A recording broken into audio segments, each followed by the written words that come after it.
أعوذ بالله من الشيطان اللعين الرجيم بسم الله الرحمن الرحيم وبه نستعين اللهم صل على محمد وآل محمد۔ سب سے پہلے رخانے سے نجف اشرف کا شکر گزار ہوں کہ بندہ حقیر کو خدمت کا موقع دیا۔ تمام مومن و مومنات، تمام عالم اسلام کو ولادت منجی بشر حضرت قائم علی محمد امام نبی عجل اللہ فرج شریف کی ولادت بسعادت بہت بہت مبارک ہو۔ گفتگو جو عنوان بندہ حقیر کو دیا گیا ہے، امام زمانہ کے نواب خاص۔ نواب خاص یا ایک تعبیر استعمال ہوتی ہے نواب اربع، ان اشخاص کو کہا جاتا ہے کہ جو غیبت صغرا کے دوران اس زمانے میں امام اور شیعان علی یا دوسرے افراد کے درمیان رابطے کا کام کرتے ہیں۔ وہ باوقع وہ معتمدین اشخاص جو امام کی طرف سے بالترتیب ایک کے بعد ایک معین ہوئے اور اپنی خدمات کو، اپنی ذمہ داریوں کو انجام دیا۔ سوال یہ ہے کہ ان خواص کی، ان نواب کی، ان نائبین کی کیوں ضرورت پیش آئی؟ تو تاریخ کا اگر ہم مطالعہ کریں تو امام حسن عسکری کی شہادت کے بعد امام زمانہ کی غیبت کا سلسلہ شروع ہوتا ہے، اور خدا کا وعدہ ہے، متعدد روایات اس پر موجود ہیں کہ تا قیامت خدا کی زمین خدا کی حجت سے خالی نہیں رہی۔ کوئی نہ کوئی حجت خدا کے حکم کو لوگوں تک پہنچانے کے لیے، اس کے نفاذ کے لیے اس حجت کا ہونا ضروری ہے تاکہ لوگ مستفید ہو سکیں اور اپنے فرائض کو انجام دے سکیں۔ انہی فرائض کی انجام دہی کے لیے جب خدا کی حجت آخری امام زمانہ اجل اللہ تعالی فرجہ الشریف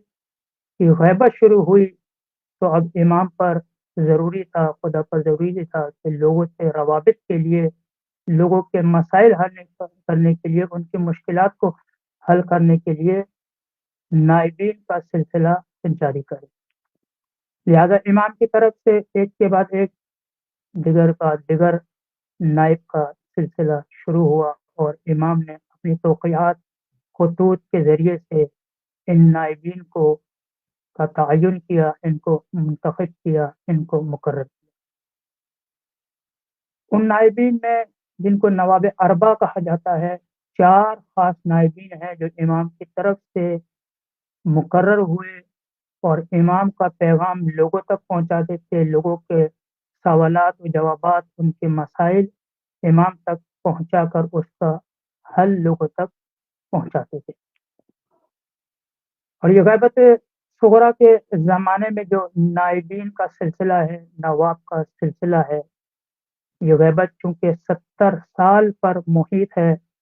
لہذا ہر ایک نائب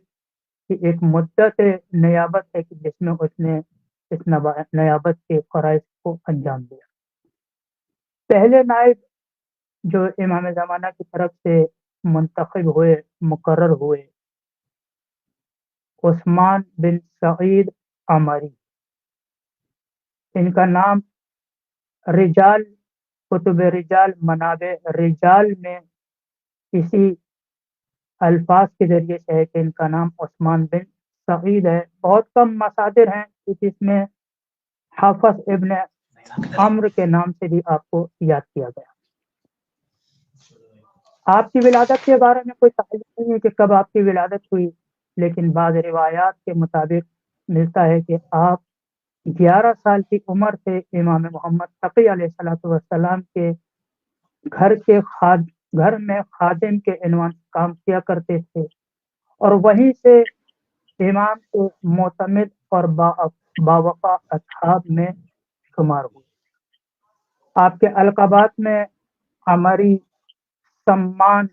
زیات، عسکری یہ الفاظ آپ کے القابات میں ملتے ہیں۔ سمان اور زیات، کیونکہ وقت ایسا تھا، ظالم حکومت تھی، پہنچانے کے لیے یہی زیتون اور سمن گھی کے ظروف اور برتنوں میں مختلف طریقوں سے چیزوں کو، اموال کو، پیغامات کو جمع کر کے امام تک پہنچایا کرتے تھے۔ آپ کی وفات متوقع، آپ اس کے بارے میں دو قول بیان ہوتے ہیں۔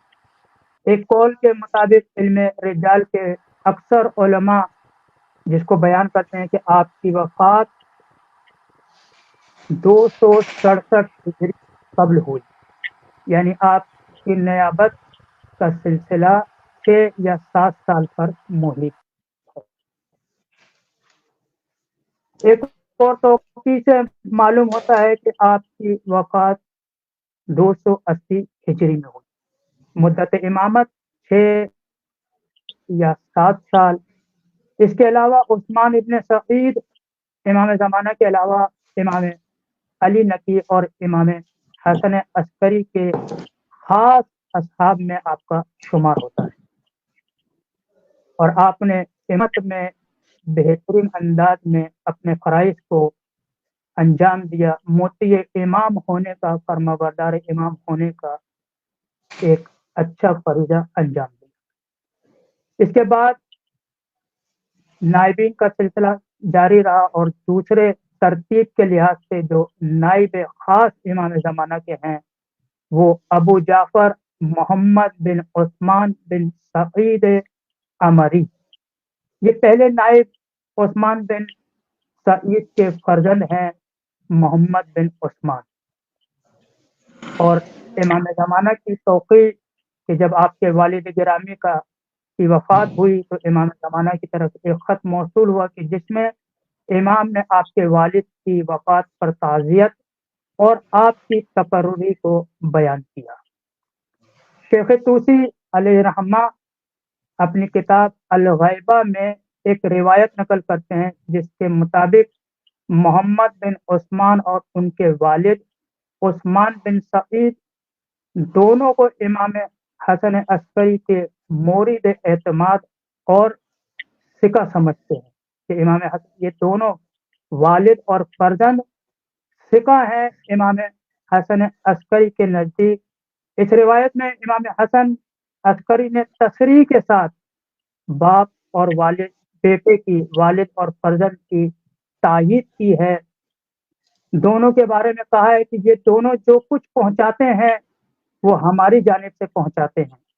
یہ دونوں جو کچھ بھی کہتے ہیں ان کا قول فعل گویا ہمارا قول اور فعل ہے، یہ جو کہتے ہیں وہ ہماری طرف سے۔ القابات میں آپ کے کوفی، اسدی اور اپنے والد گرامی کی طرح سمان، عسکری، کیونکہ جنگجو تھے، یہ القاب میں آپ کے ملتا ہے۔ وفات آپ کی 305 ہجری میں آپ کی وفات ہوئی۔ مدت نیابت 40 سال روایات کے مطابق ملتا ہے کہ محمد بن عثمان کی مدت امامت 40 سال تھی۔ اس کے بعد جب محمد بن عثمان کا انتقال ہوا، تیسرے نائب کی تقرری اور تیسرے نائب کا تعین ہوا۔ تیسرے نائب امام زمانہ کے خاص جن کو مقرر کیا ابو القاسم حسین ابن روح نوبختی، یہ وہ شخصیت ہے کہ جو امام کی طرف سے نائب خاص مقرر ہوئے۔ آپ امام حسن عسکری کے اصحاب اور دوسرے نائب محمد بن عثمان کے معتمدین میں سے تھے، ان کے خاص چاہنے والوں میں سے تھے، ان کے خاص وکلا میں آپ کا شمار ہوتا ہے۔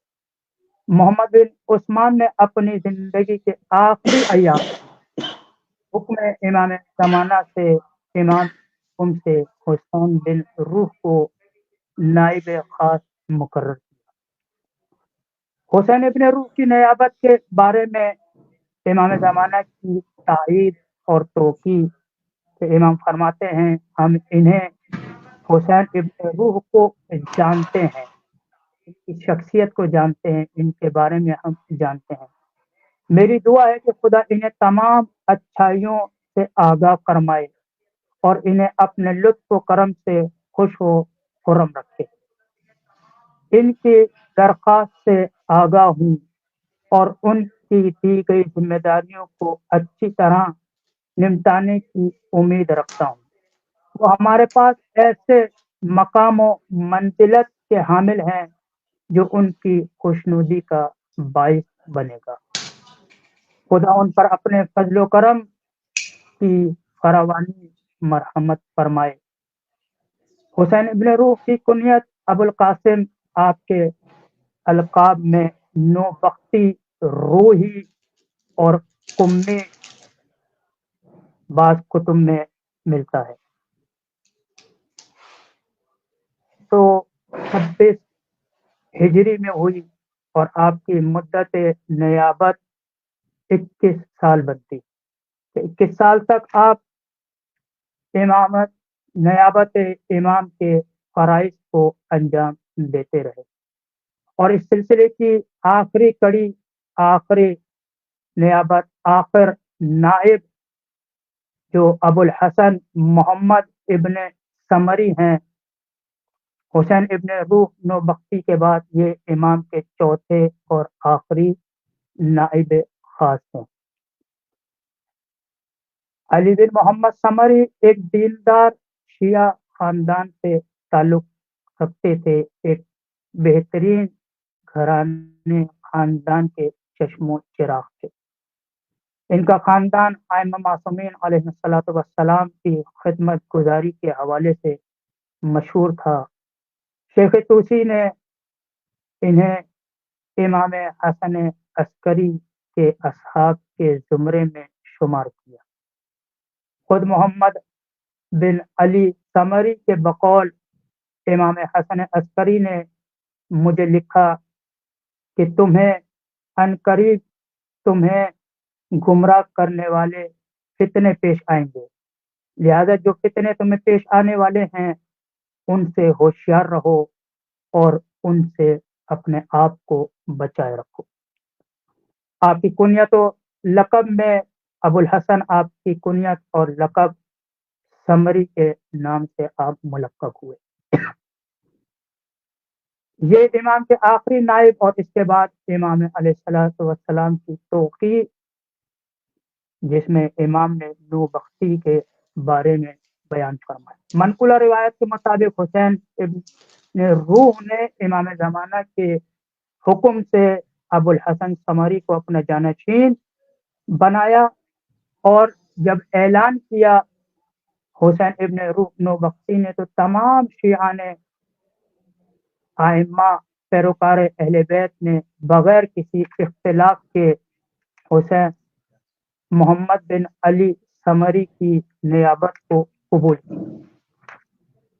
اور آخر میں امام زمانہ نے جب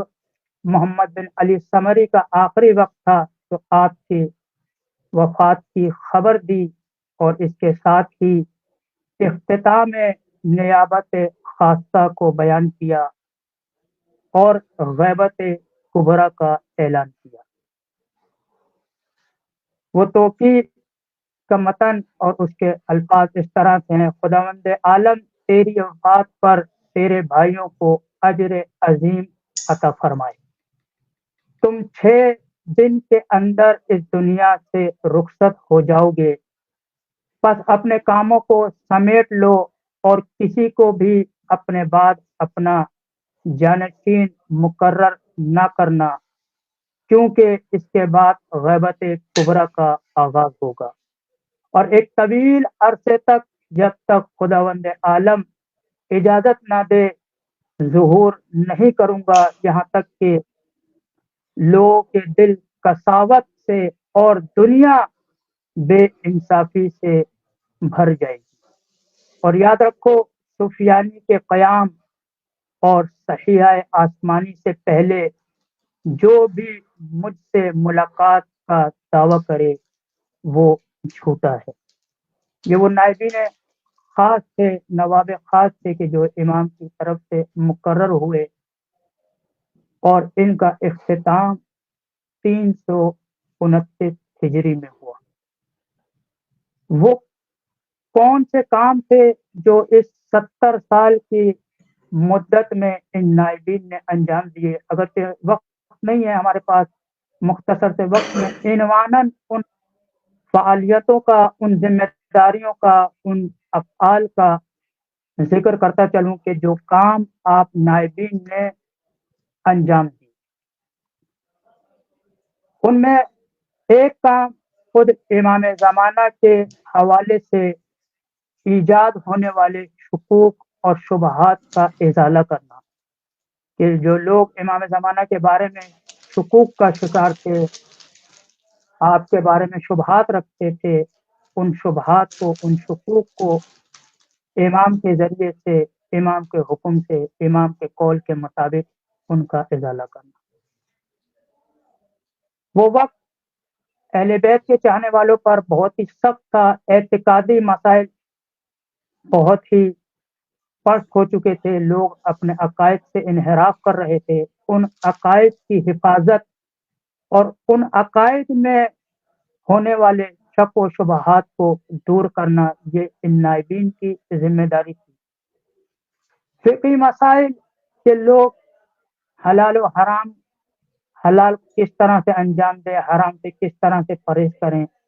یہ وہ سخت کام تھا کہ جو ان نائبین نے اپنی مدت نیابت میں انجام دی۔ حکومت وقت کے ساتھ تعلقات،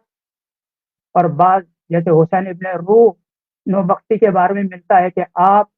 حاکم وقت کے دربار میں ایک مدت تک ایک عہدے پر فائز رہے، بعد میں اختلافات اور مسائل کی وجہ سے آپ نے اس چیز کو چھوڑا، اور قید تقریباً 5 سے 6 سال آپ حاکم وقت کی قید میں رہے۔ تعلقات قائم رکھنا، تاکہ اس کی وجہ یہ ہے کہ حکومت وقت اور ان کی مشینری جو ہے، ان کے جاسوس جو ہیں، ان کے بارے میں مطلع ہو سکے، ان کی چالیں وہ جو امامت کے بارے میں، اسلام کے بارے میں ہیں، اس سے آگاہ ہویا جا سکے۔ خود امام زمانہ علیہ السلام کے مقام کو مخفی رکھنا، یہ ایک کٹھن مسئلہ تھا، ایک مشکل مرحلہ تھا، کیونکہ امام سے ملاقات سوائے ان نائبین کے کوئی نہیں کر سکتا تھا، اور حکومت کی مشینری، حکومت کے جاسوس مسلسل ان کے پیچھے رہا کرتے تھے، لہذا ان سے کنارہ کش ہوتے ہوئے، ان سے اپنے آپ کو بچاتے ہوئے، پوشیدہ ہوتے ہوئے خود امام سے ملاقات کرنا اور امام کے مقام کو مخفی رکھنا، یہ ایک ان کے کاموں میں سے ایک کام تھا جس کو انہوں نے انجام دیا۔ اسی طرح سے غالیوں سے مقابلہ کرنا، وہ جو ائمہ معصومین کے غلو کے قائل تھے، جو خدا سمجھتے تھے نعوذ باللہ ائمہ معصومین کو، ان سے مقابلہ کرنا، جیسے مشہور سلمہ غانی ہے، خود حسین ابن روح کے خاص افراد میں سے، خاص دوست میں سے، اور خاص وکیل میں سے ایک، وکلا میں سے ایک وکیل تھے، لیکن جب حسین ابن روح قید خانے میں تھے تو یہ اپنے عقیدے سے روگردانی کر گئے، انحراف کا شکار ہو گئے، اور ائمہ کے غلو کے قائل ہو گئے، لہذا ان سے مقابلہ کرنا اور ان کے بارے میں ایک خط لکھنا، اور ان سے منحرف ہوں، لوگ ان کو چھوڑ دیں، یہ سب بیان کرنا۔ اسی طرح سے مختلف ممالک میں وکلائے عام کو منظم کرنا، کیونکہ یہ تو وکیل خاص تھے، یہ نائب خاص تھے، لیکن بعض دوسرے ممالک میں، بعض دوسری جگہ میں امام کا پیغام کس طرح سے پہنچائیں، تو وہاں پر انہوں نے ایک اپنے وکلا کا نظام، ایک سسٹم بنایا ہوا تھا کہ جس کے ذریعے سے امام علیہ السلام کا پیغام ان وکلا تک پہنچایا جاتا تھا، اور وہ وکلا امام کے چاہنے والوں کو وہ پیغام دیا کرتے تھے۔ یہ نائبین خاص کی ذمہ داریاں تھیں، اور یہ ذمہ داریاں آج بھی غیبت کبریٰ کے زمانے میں ختم نہیں ہوئی۔ آج بھی امام زمانہ کے بارے میں شک و شبہات پائے جاتے ہیں، آج بھی امام زمانہ کے بارے میں کیل و قال کیا جاتا ہے، آج بھی اعتقادی مسائل اس دنیا میں موجود ہیں، آج بھی اہل بیت کے بارے میں لوگ طرح طرح کی باتیں کرتے ہیں، آج بھی وہ حکومتیں، وہ حکام، وہ سفراء جو ظالمین اور